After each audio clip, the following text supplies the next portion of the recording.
Hello, my name is Daryl Robert Shune, and I'm here once again with the inimitable Reverend Betty Tatalajski, and we're going to hear some more of her amazing stories about the world of spirit. Now, each of us is a part of spirit. We wouldn't be here if it were not for spirit.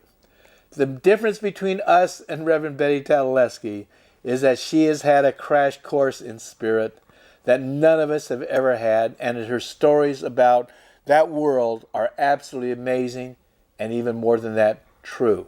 So without further ado, Reverend Betty Tatalajski, founder of the Temple of Universality here in Tucson, Arizona.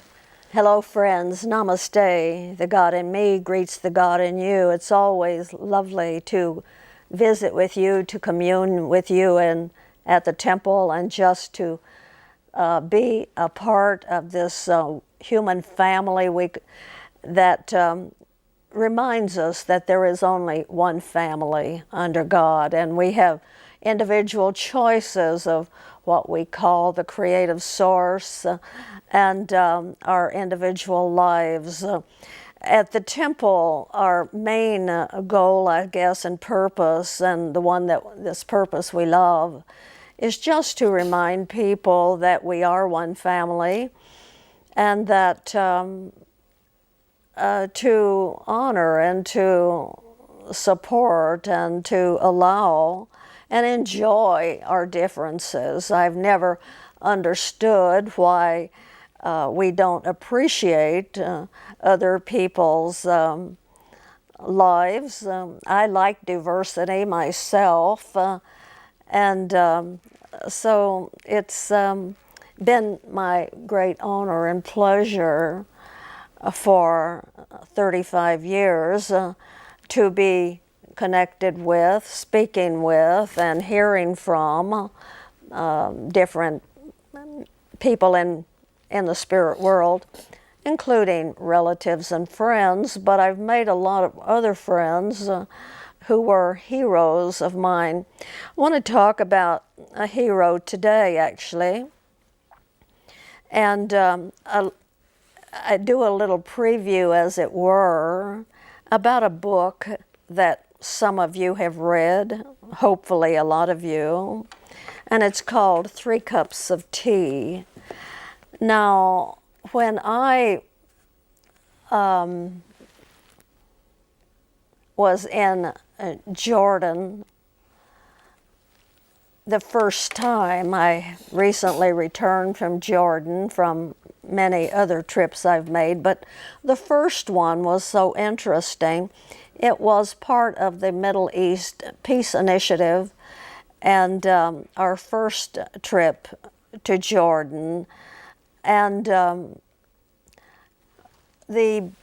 a little bus picked us up at the airport, and a young man was on board who was a sort of a guide telling us about Jordan, and it was just very lovely, and it's just the spirit of Jordan, which I love. The Jordanian people, their leadership, all of this, I admire so much. But on this bus, there was a young man who welcomed us, and he was telling us about the country.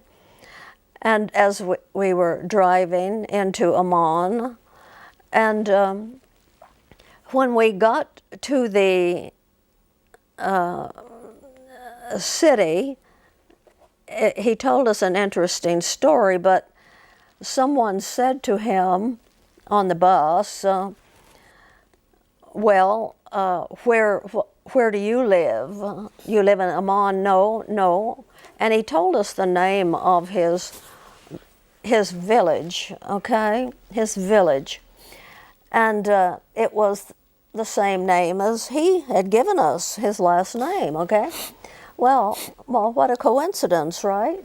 So he says, well, you know, Yes, he says it's really not a coincidence that I have this same name as my city, because when the Palestinians were moved out of Israel, of Their homeland. Palestine, Yeah. and 2 million were sent to Gaza, and 2 million came over to Jordan. Now, I love Jordan. Right now, they have 2 million Syrians and Lebanese in their desert, but they also still have. I met two female senators at one of the conferences who were born and raised in the what would you call settlement. From that era, 50 or so years ago. They, when I went, they had as many refugees, as I would say, who are now Jordanians, as they had native people. Well, if you've listened to the news, they have another 2 million. But anyway, I love the spirit and the heart of Jordan. So we thought it was a coincidence about the name, and he said, no, my father did not want to go into a refugee camp those years ago, and he just took their blankets, that what they were carrying, and they set up a little tent out in the desert. He said about 20 miles from here. And he said, Interesting. now His father just didn't want to be in this settlement. He didn't want to. And so he had he made a little tent for the family. Jeez. And so living the law of Islam, the major thing is to welcome the stranger. It now has 20,000 people. That town. Oh, His it became town. the tent. His town became 20,000 people because of the law of Islam that's called welcome the stranger. Okay? Well, it sounds kind of preposterous, doesn't it? But, I mean, ponder on that. I do ponder on that, but it was kind of lovely. So anyway, we're driving, and it was quite a while, from the airport. And so as we go through this one area where I would consider these houses mansions, and they were so very beautiful, and the people, the men and the women, were saying, oh my gosh, that is so gorgeous, oh wow. And so then he says, would you like to stay there? Would you like to stay there the next 3 nights? And I said, well, like me, they had a room at the hotel, we paid for. And he says, well, pick out one. Choose one of those mansions. He says, you've called them mansions and they are beautiful. Well, if you want to stay with one, just pick one. He says, I'll get your luggage and you can go up there and knock on the door, and they will open the door and they will welcome you, because our first, we would say, commandment is to welcome the stranger. And he says, now, the way it works, he said, probably those people have quite a bit of money, and you might belong to the family. Well, now, here in this country, it seems like to me, if I want to go to Beverly Hills and join some rich family there, well, that sounds doable. That sounds, doesn't it? I mean, like, where do you get a deal like that? Well, I swear, friends, every word I'm saying is true. And so he says, no. He says, this is the first and greatest message of the Quran is welcome the stranger. And so how it works is you they welcome you in. The first part, what you would call the living room, is for the stranger. And you will find beds, the paneling here, you open it up and they have the beds there, or the pallets there, and the pillows there. And they will come, they will bring you food, and the next morning they will come and have tea with you. They will pour this tea, okay, and they will share it with you. And welcome to the stranger, okay? Well, the next morning they come, pour the tea, welcome to the friend, welcome to the friend. The third morning they come, pour the tea, would you like to stay? Because there are 3 days that you get to decide whether you want to be a part of the family. If you decide to drink your tea, you have just become part of the family, and they would die for you. So a lot of people around the world don't understand that. I would say generally, because it's hard for me to believe it or not, had I not already experienced in many Muslim countries, that this is true. That the most important thing that they say is to welcome the stranger. Okay? So, if you want to stay, then we drink the third cup of tea together, and you have just become possibly an heir, you know, in the family. Now you can imagine that there are probably a lot of other family members there, okay, all treated equally. Now what I am saying sounds to us unbelievable, because I'm going to divert from this a little bit. When I think about what that might portend for you if you tried it here, you might think about that, ponder on that. What would happen if you go up here to the foothills and knock on the door and say, I'm here, I don't have a place to stay.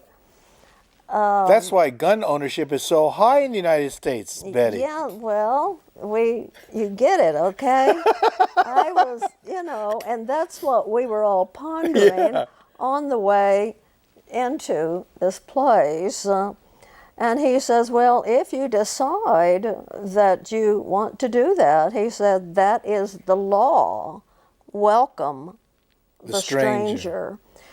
It is also how we tend to think, don't we, that if you have what we would say joined an organization like that or changed religions for something, it would be quite different.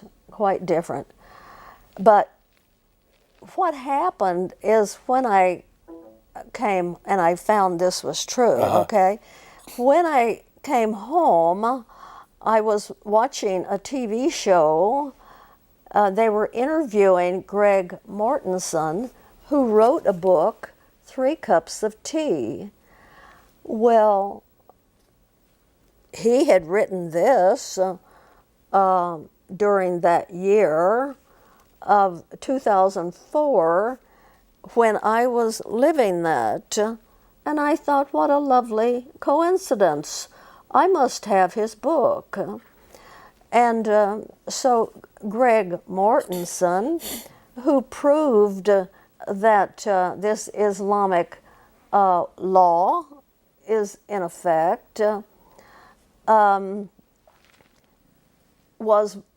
He was born here, but when he was 3 months old, his family, mom and dad, were missionaries, and from the same place where Garrison Keillor's from, he mentioned, and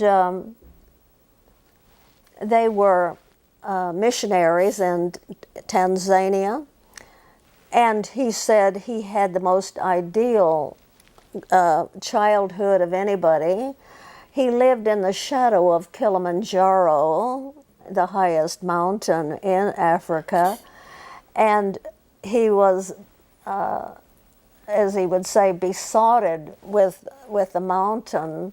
And so later, much later, when he came and went to college in around San Francisco, there was a climbing club, and so it just enhanced his desire to climb the highest mountain, like the song says. And so he becomes a Himalayan climber. He's in northern Pakistan, and in the Karakoram range, a part of the Himalayas over in Tibet, which I'd love to tell you about my experience in the Himalayas, and I didn't climb there. But it was wonderful, okay? Anyway, he's climbing, things go bad, okay? His friends have not deserted him. They've become ill, they've had to leave, da-da-da-da. He's done this for a long time, okay? He wants to climb K2. Okay, wow. Okay? Yep. He wants to climb K2. We know how incredible this is. His people are gone. They've all are back trying to put their lives together, their bodies together. This ain't a day in the park, Yeah. that we're talking about. And so he ends up lying there himself on the ice and can't go any farther, okay? He's over 6'4". He weighs much over 200, and he is lying there freezing to death and seemingly no help. That's another thing I love about working with spirit, being associated with the spirit world, and remembering the truth that with God all things are possible. And so when he lies there without speaking but praying, he's from, his family, very Missionaries. missionaries. Yeah. So he prays, God help me, save me. Along comes a man who's about 5 feet tall, weighs about 90 pounds, and he is a porter. In the Himalayas, they're called Sherpas. Yeah. But in Pakistan, that part of the Himalayas, called Karakoram, Okay. they're called porters. And he had met this man at another time, and he knew that this man, although he was structurally small, he was a giant. Well, that giant of a little man saved his life, took him many miles away to his village. He lay on the floor of that little stone fireplace, wrapped in all the blankets that they had in their tiny home, thawed out, woke up, and was given 3 cups of tea. And so Haji Ali says to him, now you are family, what can we do for you? He says, well, let me put that this way, what can I do for you? What can I do for you? And they said, you need do nothing, but he was insistent, and they said, we need a school. We need a school. Yeah. He says, I will build you one. I will build you one. And he built, I believe, 35 at the finish of this book. He had built 35. It was not easy. He didn't have any money. He was working and going to school himself. He had put himself through nursing school, okay? But he did it. Again, with God, all things are possible. 3 cups of tea, and he became a member of not only that family, but everywhere he went, they gave him and drank with him 3 cups of tea. I don't know, maybe it's just me, but I just find drinking tea with people is so much more lovely than bad-mouthing them, blaming them, hurting them. And I don't know, I think my mama might have been in her past life a Muslim, because she made a gallon of sweet tea every day for the stranger. Sweet tea, that's right. That's what we did in the South. Yeah, sweet if tea. you came to our house, you were going to get sweet tea. That's right. Okay, and if you came on Sunday, you were going to get chicken and dumplings. Oh, man, that's the time to Because come. that's just the way it is. That's right. And I don't know. How do you feel about that? Don't you think it's kind of nicer just to share tea than to hurt folks? You know? What do you think about that? I don't understand suspicion. I don't understand accusation. With the over 100 countries that I've been in, I guess maybe I just lived a charmed life because I've not met one person that has not been wonderful in all of these trips. Do you think I must be walking a lighted path? I think everybody is. I think I have just one more moment to talk to you, to share with you. And it was when I went to Gaza in 2003. And I'm grateful that I got to go. There were just a few of us out of our 120 ministers. And there were some women there, of course. I went into the ladies' bathroom, and there were 3 of these beautiful women, and they were crying. And not because of the devastation in which they lived, but because they said, we cannot welcome the stranger. That was more devastating to them than their homes and their environment. We cannot welcome the stranger because we don't have the tea to give them.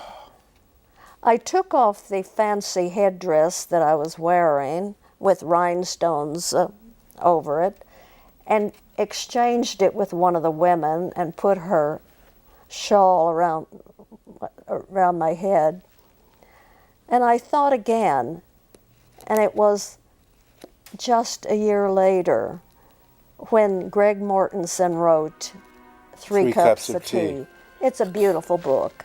Every Sunday, 11 o'clock, the Temple of Universality, the corner of the Country Club, Reverend Betty Tatalajski.